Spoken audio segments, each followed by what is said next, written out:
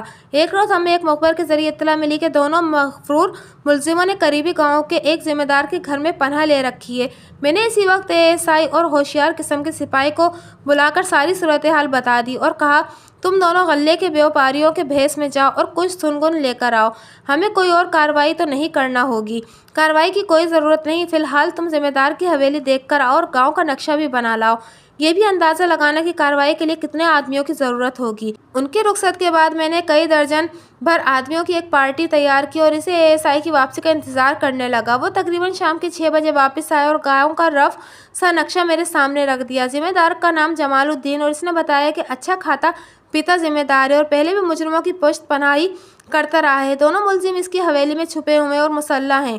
اگلے روز میں نے عدالت سے سرچ وارنٹ حاصل کیا اور چھاپہ مار پارٹی کے 8 افراد کو سادہ لباس میں الگ الگ گاؤں روانہ کر دیا۔ ان میں سے کچھ بنجاروں کے بھیس میں تھے اور کچھ گھسیاروں کے بھیس میں۔ انہیں میں نے ہدایت کر دی تھی کہ وہ گاؤں کے ارد گرد باہر جانے والے راستوں پر چھپ کر بیٹھ جائیں اور آنے جانے والوں پر نظر رکھیں۔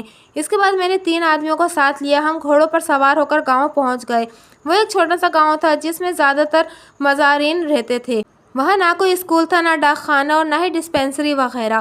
چودھری جمال الدین کو ہماری آمد کی پہلی خبر ہو گئی تھی۔ اس کے آدمی حویلی کے باہر ہی ہمارے منتظر تھے۔ انہوں نے ہمارے گھوڑوں کو لے کر ایک طرف باندھ دیا اور ہمیں بیٹھک میں لے گئے جہاں چودھری نے بڑی شان سے ہمارا استقبال کیا۔ وہ 55-56 سال کا طویل قامت اور باروب شخص تھا۔ رسمی کلمات کے بعد اس نے ہمارے آمد کا مقصد پوچھا اور بیٹھنے کے لیے کہا۔ چودھری، میں کوئی لمبی چوڑی بات نہیں کروں گا، میں نے کھڑے کھڑے کہا۔ ہم بالے کشمیر اور حنیف ٹنڈے کو لینے آئے ہیں، ان دونوں کو ہمارے حوالے کر دیں، باقی باتیں بعد میں ہوں گی۔ ملک صاحب تشریف تو رکھیں، آپ پہلی دفعہ ہمارے گاؤں آئے ہیں، ہمیں کچھ خدمت کا موقع تو دیں۔ چودھری صاحب، آپ ہماری خدمت کر کے خوش نہیں ہوں گے کیونکہ میں خالی ہاتھ واپس نہیں جاؤں گا۔ وہ سنجیدہ ہو گیا، بولا، جن ملزموں کا آپ نام لیا ہے ان کا مجھے کوئی علم نہیں ہے، اس لیے میں آپ کی مدد نہیں کر سکتا۔ بیٹھک میں چند اور افراد بھی تھے جن میں سے 2 اس کے بیٹے تھے۔ میں نے کہا، میں حویلی کی تلاشی لینا چاہتا ہوں۔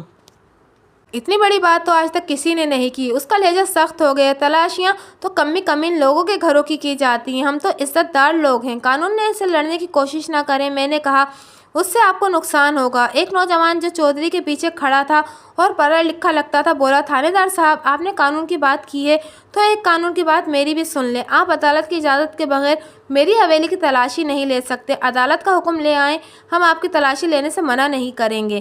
میں نے جیب سے سرچ وارنٹ نکال کر اس کے سامنے کر دیا۔ اس نے باغور سرچ وارنٹ کا معائنہ کیا، پھر بولا، معلوم ہوتا ہے کہ آپ پوری تیاری کر کے آئے ہیں۔ میں نے کہا، قانون نافذ کرنے والوں کو خود بھی قانون کا احترام کرنا چاہیے۔ اچھا، چودھری جمال الدین نے کہا، ذرا آپ صبر کریں، میں عورتوں کو ایک طرف کر دوں۔ اس کے اندر جانے کے بعد مجھے خیال آیا کہ وہ عورتوں کو ایک طرف کرنے کے ساتھ ساتھ ملزموں کو بھی ایک طرف کر دے گا۔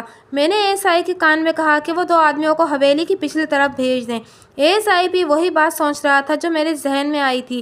وہ تیزی سے باہر نکل گیا۔ اس کے جانے کے 2 منٹ بعد باہر سے فائر کی آواز سنائی دی۔ میں نے جلدی سے باہر نکلا تو دیکھا کہ ASI نے ریوالور ہاتھ میں پکڑا تھا اور ان 2 آدمیوں کے پیچھے بھاگ رہا تھا جو گلی میں دوڑتے جا رہے تھے۔ وہ مطلوبہ ملزمان تھے۔